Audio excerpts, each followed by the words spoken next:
Good afternoon. I have a company that I started 5-6 years ago with a group of other people. We've been growing this company and trying to get it so it's larger and more successful. And we're trying to take certain actions to get more funding and get more people involved to try and grow it.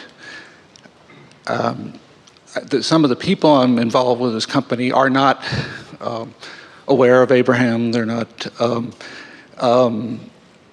open to it right now. I'll get rid of them. Pardon.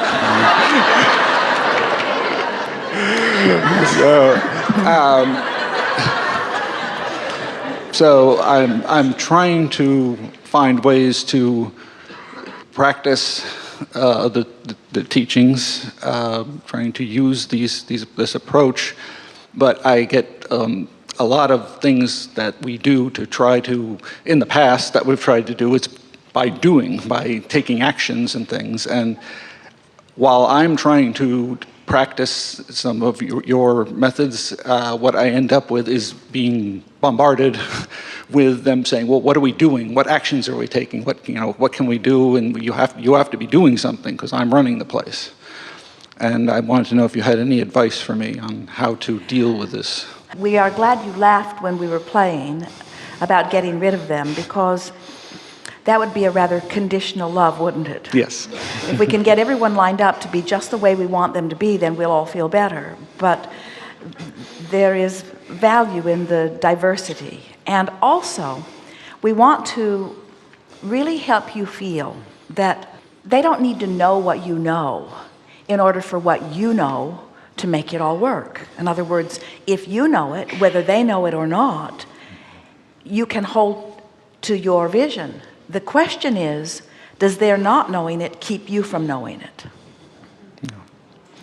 In other words, if you observe them, if they're clamoring, what do we do, what do we do?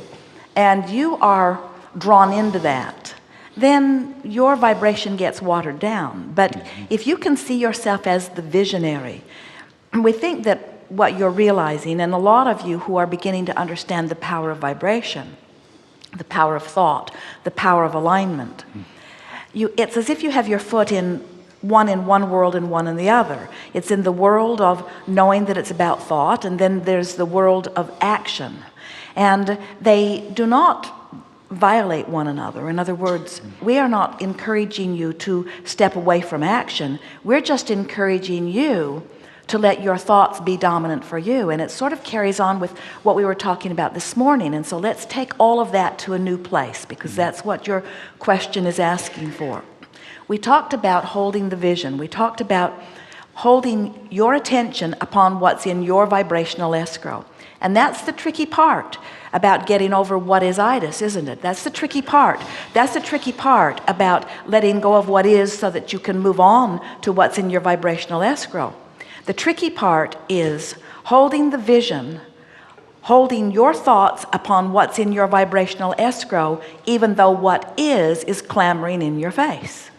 That is the crunch time in all creation. So let's talk about it on a number of topics. Let's say someone is sick and how they feel is clamoring in their face. What they've put in their vibrational escrow because of the sickness is a really brighter, bigger vision of well-being. And so it's not easy to focus upon what's in vibrational escrow when what is so dominant. And yet that is the key. And the answer to it is, in the privacy of your own mind, when no one else is around, or no one contrary to what you know is around, you focus for the pleasure of the focus on your business as you see it, as clearly as you can see it.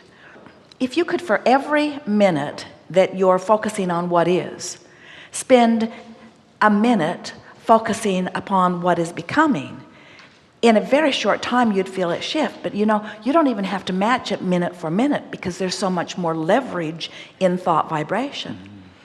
What we've noticed as we've been playing with so many of you is that the people who are around you feel so important And you are so accustomed to focusing upon them and responding. You don't even often agree with them, but you're still responding to what they're doing.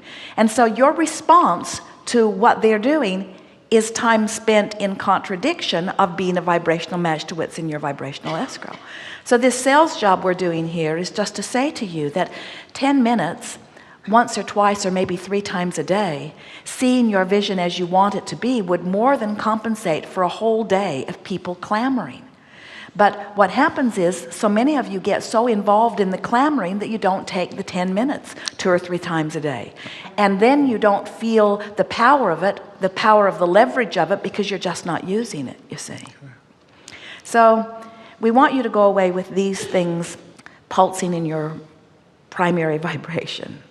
And that is, what anybody else thinks doesn't matter, no matter how deeply involved they are in it. My attunement to this vision will supersede all of that. And so now my job is just to stay in alignment, and law of attraction will take care of everything else. Now this is where it gets a little complicated, where you wish you could talk to them more about the details of this, because they're saying, what should we do, what should we do, what should we do? And you're saying, I'm holding the vision, I'm holding the vision, I'm holding the vision. And they say, yeah, but what should we do, what should we do, what should we do? Yes. And we would like you to be able to say to them, hold the vision, that's what you should do, is hold the vision. But they're not ready to hear that, so you want to draw them out without them really knowing it. So you can do that by telling them what your vision is and asking them for their vision. In other words, start calling that forth from them. Say, I know this is where we are, but where is it that we're going? Let yourself become known as the one who's looking down the road, not ever looking back, and certainly not looking down. Start using that terminology. I'm looking down the road because I've found that the more I look down the road, the more pleasurable the journey is. And whether you put it into that weird Abraham ease or not, doesn't matter. Just see yourself and demonstrate that you are one who looks down the road.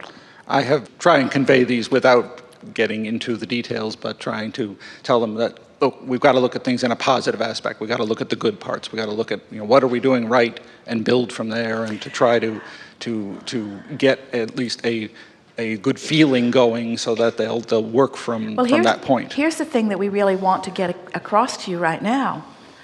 Keeping them happy is not your job.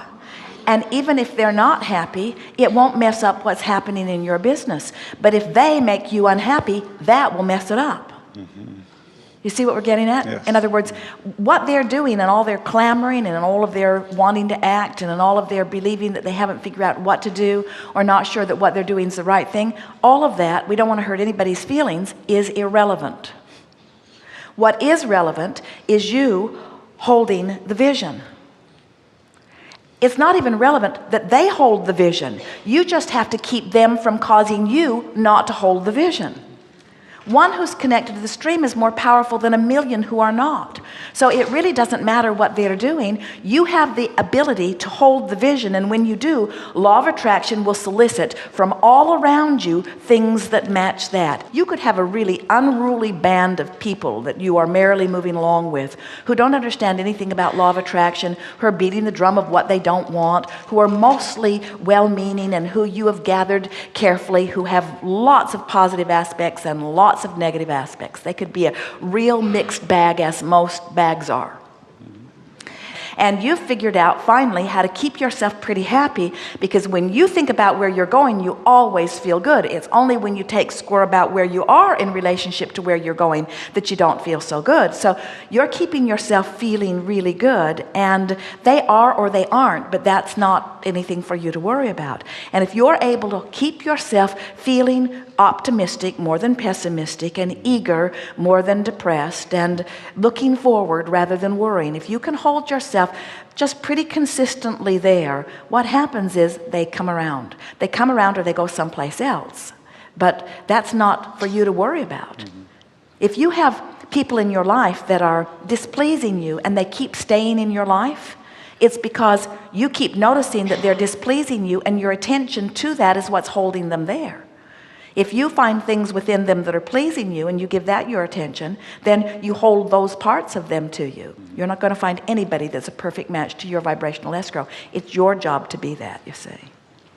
As a creator, life helps you to form your vision of what you want, which is ever-changing. And here is the most significant part of this. Focus upon the vision because anything less is uncomfortable to you. Not because you're focusing upon the vision to make it happen. Now you've got it. Now here's the big piece that you've led us to, and this is so good. So you have this vision, and you have these people that don't see it, but then it's not their job, it's your vision.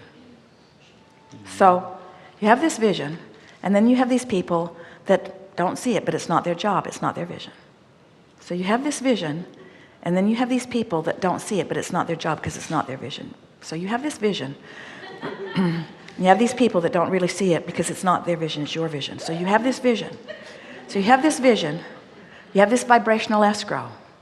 And now you're focused upon something they're doing which is causing you not to see your vision. And in not seeing your vision, you feel bad.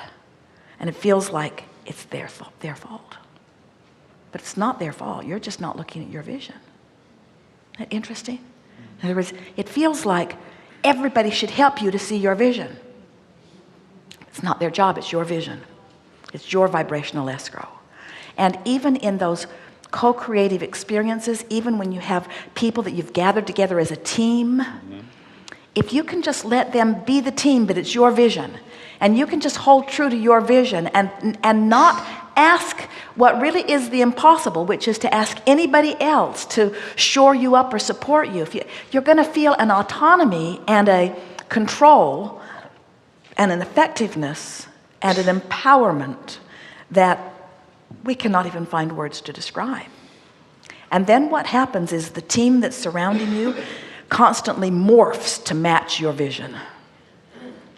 But when you go about it the hard way, which is, I got to get you to do the things that I need you to do so that I can see my vision, it's like pushing a noodle.